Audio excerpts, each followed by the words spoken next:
लातेहार में मनाया गया प्राकृतिक संरक्षण के महापर्व सरहुल। सरहुल के इस महापर्व में 5,000 से ज्यादा लोग शामिल हुए। नमस्कार, जय भीम, जय संविधान। मैं संतोष मेहरा। मेरे लिए देसी सर्वोपरि सिर्फ सच के साथ संतोष मेहरा ऑफिशियल चैनल को सब्सक्राइब जरूर करें। कार्यक्रम में मुख्य अतिथि के रूप में लातेहार विधायक बैजनाथ राम जी एवं ITDA के प्रोजेक्ट डायरेक्टर शामिल हुए। कार्यक्रम का शुभारंभ आदिवासी परंपरा के नृत्य, गीत व संगीत के मनमोहक प्रस्तुति प्रस्तुत किया गया। उसके बाद पुरस्कार वितरण किया गया। कार्यक्रम में अतिथि ने क्या कहा, आप संतोष मेहरा का पूरा रिपोर्ट देखें। सरहुल महापर्व के अवसर पर आप सभी लोगों को मेरी ओर से ढेर सारी बधाई और जोहार। आज का ये त्योहार हम सभी लोगों के लिए बहुत ही उत्सव का अवसर है।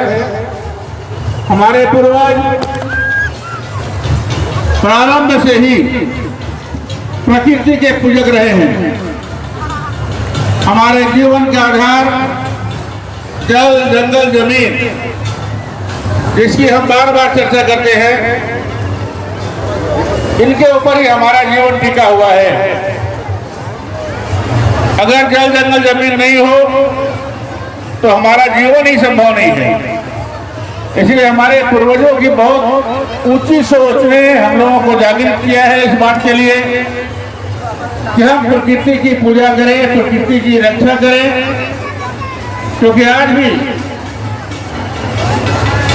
साल वृक्ष की पूजा करते हैं, उसके फूल का इस्तेमाल करते हैं। ये सरहुल त्योहार हम लोगों को सीधा प्रकृति से जोड़ता है। और जहां तक व्यवहारिक जीवन में हम लोग महसूस करते हैं कि जहां जंगल नहीं है वहां जीवन बहुत ही मुश्किल है। जंगल जहां नहीं है वहां बारिश नहीं होती है, बारिश नहीं होती है तो खेती नहीं होती है, खेती नहीं होती है तो खाने का अभाव होता है। तो सीधे तौर पर हमारे जीवन से जुड़ा आदिवासी समाज पूरे उत्साह के साथ इस त्योहार को मनाता है। हमारे पूर्व वक्ता बताया था कि छोटे स्तर पर यह शुरू हुआ था। आज बहुत ही खुशी है कि यह मैदान भी छोटा पड़ रहा है और संख्या अभी भी लगातार बाहर से आती रही है। अभी भी लोग बाहर से आ रहे हैं और ये मैदान पूरा भरा हुआ है। यह उत्साह बताता है कि आप लोगों के मन में सरहुल के प्रति एक अगाध श्रद्धा है, विश्वास है। और आज जो लोग यहाँ पर आए हैं इस त्योहार को मनाने के लिए, मैं सभी लोगों को बधाई देता हूँ। समिति को भी अपनी ओर से बधाई देता हूँ कि आप लोग अथक प्रयास करके धीरे धीरे समाज को जोड़ते हुए आज इस स्तर पर पहुंचे हैं। क्या ये मैदान छोटा पड़ा है? सभी गांवों से लोग यहाँ पर आ रहे हैं, एकत्रित हो रहे हैं और त्योहार का असली आनंद एक साथ मिलकर मनाने का है। आज अलग अलग गांव से अलग अलग टीम में नृत्य मंडली आ रही है, स्थानीय लोग आ रहे हैं और एक साथ इस त्योहार को मनाने का जो दृश्य यहाँ पर दिखाई पड़ रहा है वो प्रशंसनीय है। जितनी प्रशंसा करें वो कम है, क्योंकि कोई भी त्योहार जब हम सब लोग एक साथ मिलकर मनाते हैं तो उसका आनंद दुगना हो जाता है। अपने घर में अगर बैठकर कोई त्योहार मनाते हैं तो उसका एक अलग आनंद है। सामूहिक रूप से एक साथ अगर सब लोग मिलकर त्योहार को मनाते हैं तो उसका एक अलग आनंद है। और इसीलिए हम लोग देख रहे हैं कि अलग अलग टीम नृत्य मंडली के साथ नाचते गाते खुशियां मनाते हुए सब लोग अभी आ रहे हैं यहाँ पर। और यहाँ के बाद पूरे शहर में एक उत्साह के साथ नृत्य मंडली के साथ नाचते गाते आप जाएंगे और कार्यक्रम का समापन होगा। इसके पहले पान के द्वारा प्रकृति की पूजा की गई। विनोद जी ने बताया कि इस बार पूजा के समय जो कलश का जल था वो बराबर रहा है, यानी इस साल वर्षा सामान्य होगी और हम लोग की खेती बाड़ी अच्छी होगी। आज के दिन हम लोग यही प्रार्थना करते हैं प्रकृति से कि प्रकृति हमें जीने का आधार दे, बारिश अच्छी हो, हमारी खेती बाड़ी अच्छी हो और हम सब लोग अपना जीवन यापन खुशी से कर सके। ये हम प्रार्थना करते हैं भूमि से कि हमें अच्छी फसल दे। हम प्रकृति से अपने जीवन की रक्षा की कामना करते हैं। तो आज के दिन में हम लोगों को यह भी सोचना है कि हम जिस प्रकृति की पूजा करते हैं उसके लिए हमारा क्या कर्तव्य है, हम इस प्रकृति की रक्षा भी करें। जो आप लोग का रीति रिवाज, हम लोगों का है रीति रिवाज, संस्कृति, बोलचाल, इसको भी बचाना है और इसके साथ साथ इस प्रकृति की भी रक्षा करनी है। ये प्रकृति अगर नष्ट हो गया तो हमारा जीवन नष्ट हो जाएगा। इसलिए जिस प्रकृति की पूजा के लिए हम लोग एकजुट हैं, उस प्रकृति की रक्षा के लिए हम लोग को आगे आना होगा। हम जंगल से उतना ही चीज लें जितनी आवश्यकता है। अंधाधुंध वृक्षों की कटाई नहीं होनी चाहिए। हम जितना पेड़ काटते हैं तो हमको पेड़ लगाने का भी कोशिश करना चाहिए ताकि प्रकृति में संतुलन बना रहे। जहाँ जहाँ प्रकृति असंतुलित हो रही है वहाँ वहाँ जीवन दुर्भर हो रहा है। इसलिए आज के दिन हमें यह संकल्प लेना चाहिए कि हम प्रकृति से उतना ही लेंगे जितनी जरूरत है। आवश्यकता से अधिक हम वनों की कटाई नहीं करेंगे और उसके साथ साथ हम पेड़ पौधे लगाएंगे भी, उसकी रक्षा भी करेंगे, उसको बढ़ाएंगे। क्योंकि जितना धनी हमारा प्रकृति जितनी धनी होगी हम उतना ही धनी होंगे। इसलिए आज के अवसर पर मैं इतना ही आग्रह करना चाहता हूँ कि आप प्रकृति की रक्षा में अपने आप को लगाएं, इस प्रकृति को संपन्न बनाएं ताकि हमारा जीवन संपन्न बने। एक बार पुनः सभी लोगों को बहुत बहुत बधाई, जोहार। को मना रहे हैं और सरहुल पर्व के पीछे बहुत से मान्यताएं, दंत कथाएं हैं, लेकिन खासकर हम लोग फसल वगैरह काट कर बितर करके और ये जय तृतीया को जो होता है शुक्ल पक्ष, उस पर उसी दिन हम लोग सरहुल पर्व का मनाते हैं। और खासकर ये पर्व इसलिए विशेष महत्वपूर्ण है, ऐसा भी कहा जाता है कि इसी दिन धरती का शादी होते हैं। तो हम तमाम लोगों से बोलेंगे कि जितने भी आदिवासी जो सरना धर्म को मानने वाले हैं, प्रकृति पूजा को करते हैं, वो सरहुल सबसे महान पर्व है। और हम लोग का रीति रिवाज, परंपरा को लेकर इस पर्व में हम आगे बढ़ते हैं। जब तक हम लोग का पर्व त्योहार नहीं रहेगा और नहीं होगा, तब तक हम आदिवासी का कोई पहचान नहीं है। इसलिए तमाम लोगों से कहते हैं कि नहीं मानने वाला भी प्रकृति को मानना पड़ता है ताकि हवा पानी ठीक तरह से हमको मिले और ठीक तरह से इस दुनिया में रहे। इसलिए हमारे पर्व को सभी लोग मानते हैं और विशेष नहीं कहना है। यहाँ बहुत लोग अभी कहने के लिए मौजूद है। हम तमाम लोगों से पुनः कहेंगे कि जिस तरह से सरहुल को मनाते आ रहे हैं आप लोग, और आगे भी जब तक मनता रहेगा आप लोग मनाते जाइए। सभी लोगों को इन्हीं शब्दों के पास साथ मैं अंतिम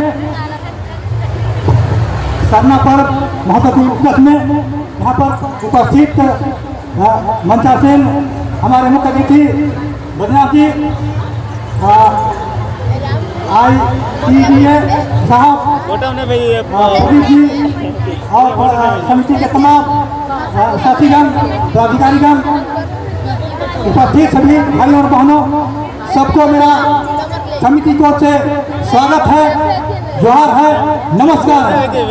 आज हम सभी लोग यहाँ पर जो उपस्थित हैं, ये उपस्थिति हमको देखने से लगता है कि दिनों दिन बढ़ते जा रहा है। हमको याद है वो दिन 1986 जब हम लोग शुरू निकाले थे, तो हमारे इस सरहुल पूजा में हमारे माननीय शामिल थे और आज भी शामिल है, जिससे हमें लगता है कि लगातार शामिल रहते रहेंगे।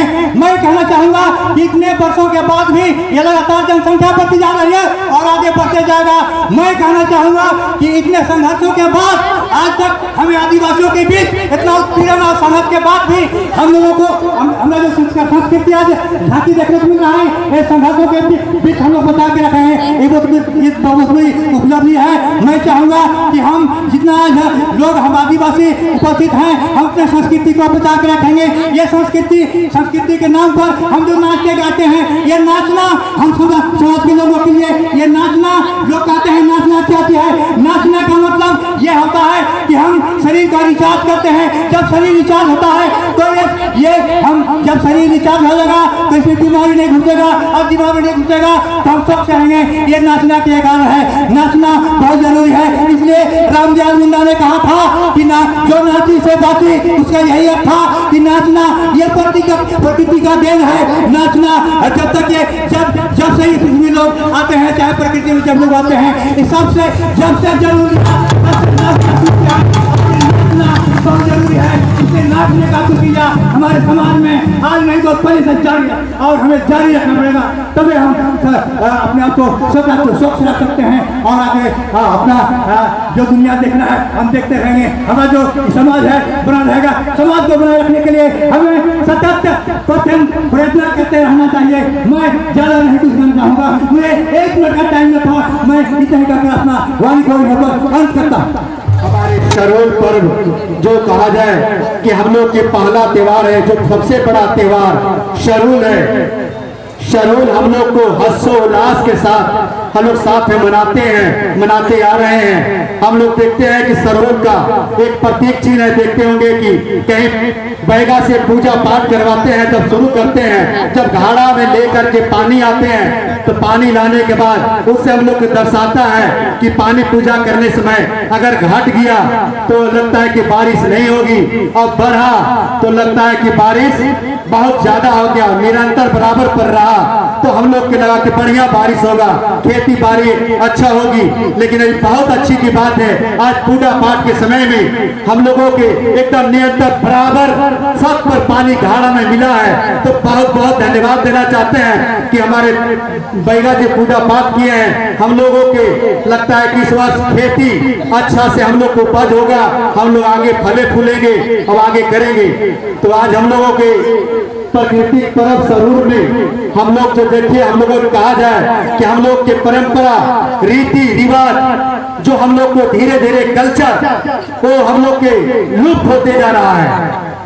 ये परंपरा रीति रिवाज को हम लोग को बचाना है, यही हमारे आदिवासियों का धरोहर है। जब तक हम लोग अभी बताए पहलू दागे जो नाची सो बाची, ये सच्चाई है, जो नाचेगा वही बाचेगा। आदिवासियों का ये कल्चर है। हम लोग बाप दादा भाई बहन सब लोग एक ही साथ हम लोग जो भी कार्य करते हैं साथ में करते हैं, चाहे खेती बाड़ी हो, शादी विवाह हो, मरनी हिरनी हो, चाहे जो चीज भी हो, हम लोग साथ में कर रहे हैं। तो आजकल देख रहे होंगे कि हम लोग को धीरे धीरे परंपरा जो हम लोग के गाना और बजाना ये हम लोग को धीरे धीरे लुप्त होते जा रहा है। अगर ये लुप्त हो जाएगा तो हम लोग आदिवासी की परंपरा लुप्त होकर के हम लोग भाषा को जरूर बोले, अपनी भाषा को चाहे जहां भी रहे अपना भाषा को बोले। जब भी हो तो कहीं गांव में हम लोग पहले हम लोग पढ़ता था, बाप दादा वहां बैठते थे और अपना कोई भी समस्या होता था तो हम लोग को कोई भी लड़ाई झगड़ा होती तो वही फैसला करके देते थे। लेकिन आज कुछ थोड़ा सा भी कुछ हुआ या नहीं हुआ तुरंत थाना में गए, थाना में जाने के बाद सबको परेशानी बढ़ता है, फिर वही से होता है। तो हम लोग प्रयास करें कि समाज को चीज को वही हम लोग बरकरार रखें। इस तरह से हम लोग करना है। बहुत से वैसे अभी हम लोगों को फिलहाल आप लोग ध्यान से सुनिएगा, हम लोगों के एक है आदिवासी को अपना परंपरा बचाने के लिए, रीति रिवाज बचाने के लिए उर्दा टाण में एक हम लोगों को विद्यालय बना रहे हैं और सबको सहभागिता चाहिए ताकि उसे बनाने के बाद अपना परंपरा रीति रिवाज, अपना भाषा बोल भाग चाल और अपना पढ़ाई लिखाई अपना तरीके से करना है। वो बिल्डिंग अभी तत्काल कल ढलाई हुई है। आप लोगों से सहयोग यही कहेंगे कि आप लोग सहयोग चंद मुट्ठी सहयोग दे करके वो विद्यालय को बढ़िया से बनाए। अपने बच्चे को जब तक नहीं पढ़ाइएगा लिखाइएगा तब तक कुछ नहीं कर पाइएगा। आप चाहे कम खाइए लेकिन बच्चों को जरूर पढ़ाइए। बच्चों को पढ़ाना सख्त जरूरत है। बच्चे जब पढ़ लिख जाएंगे और अच्छे पढ़ेंगे तो अब तभी आगे बढ़ पाएंगे। अगर जिस क्षेत्र में पढ़ लिख करके डॉक्टर IAS IPS अगर बनेंगे तो उस क्षेत्र का जरूर विकास होगा।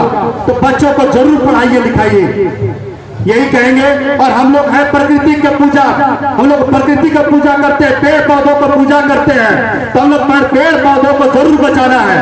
आज देख रहे हैं पेड़ पौधा हम लोग को धीरे धीरे खत्म होते जा रहा है। कहते जल जंगल जमीन हमारा है हम लोग कहते हैं, लेकिन धीरे धीरे हम लोग के जंगल कटाते कटाते नष्ट होते जा रहा है। ये हम लोगों को पेड़ बचाने की जरूरत है। हम लोग को उसी से पानी से लेकर सारा चीज उसी से मिलता है, शुद्ध हवा मिलता है, शुद्ध पानी मिलता है। तो पेड़ बचाएंगे तभी रहेंगे। और पेड़ को पूजा करते हैं, साल पेड़ सखुआ को ही पूजा करते हैं। देखते हैं उसी का हम लोग फल फूल अभी जब बता रहा है, तो हम लोग को पेड़ को बचाना बहुत जरूरी है और एकत्रित रहना जरूरी है। हमारे समाज धीरे धीरे भटकते जा रहे हैं। एक समाज में संगठित रहिए, सारा काम निपटान होगा। हमारे हर समय तत्पर हमारे विधायक जी भी हर समय तैयार रहते हैं। आज विधायक जी के सहयोग से हम लोगों के सांस्कृतिक के प्रोग्राम के लिए मांडर का भी कुछ सहयोग किए हैं। इन्हीं का देन है कि कुछ लगता है हम लोग को प्राइज वितरण किया जाएगा। इस तरह से हम लोगों का हर समय सहयोग करते आए हैं और हम ज्यादा बहुत समय ले रहे हैं, इसलिए मैं ज्यादा नहीं लेते हुए हम समाज से निवेदन करेंगे कि जब भी यहाँ से जाएं शांतिपूर्ण तरीके से जाएंगे, शांतिपूर्ण तरीके से जाएंगे, कहीं उपद्रव न हो। आज तक हम लोगों के कहीं कुछ उस तरह से नहीं हुआ है और न होना चाहिए, क्योंकि आज तक हम लोग आदिवासी शांत से ही करते हैं। तो ज्यादा नहीं बोलते हुए मैं अपने बाने को यही अंत करता हूँ। जय हिंद, जय भारत। इस आयोजन समिति के तमाम सभी पदाधिकारी और प्रेस एवं मीडिया के बंधु एवं सुदूर क्षेत्रों से आए हमारे सभी माता एवं बहनें, मेरा पदस्थापन अभी 2 महीने हुआ है। लातेहार में प्रोजेक्ट डायरेक्टर ITDA के रूप में हुआ है और मैं देख रहा हूं कि आप जिस तरह से आज सरहुल के उपलक्ष्य में ये भीड़ है, मुझे रांची की याद आ रही है। रांची में जिस तरह से सरहुल में पूरा मेन रोड जाम हो जाता है। मुझे पता चला है कि यहाँ से कार्यक्रम यहाँ का समाप्त होने के बाद पूरा भीड़ काफिला में जाता है, तो ये बहुत ही खुशी का माहौल है। और हम लोग जैसा कि पूर्व के वक्ताओं ने बताया कि सरहुल हमें प्रकृति से जुड़ता है, ये बताता है कि हम लोग प्रकृति के पुजारी हैं और आदिवासी समुदाय समूह में विश्वास करता है। कोई अकेले कोई नहीं नाचता है। जब भी कोई नाच होती है तो हम लोग एक कतार बना करके एक समूह के रूप में नाचते हैं। तो मैं आज चूंकि बहुत विलम्ब हो चुका है, सवेरे से बहुत से लोग दूर दूर से आए हुए हैं। मैं आने वाले समय में यहाँ जो देख रहा हूँ कि जगह की कमी है, तो यहाँ स्पेस बनाने का प्रयास करेंगे। चाहेंगे कि ये जो हमारा पुराना बिल्डिंग है ये टूट करके एक यहाँ नया बिल्डिंग बने। और कभी भी आप लोग की, चूंकि मैं कल्याण विभाग से संबंध रखता हूँ, तो कभी भी आप लोग आए और हमारे कार्यालय में हमसे मिल सकते हैं। सभी को धन्यवाद।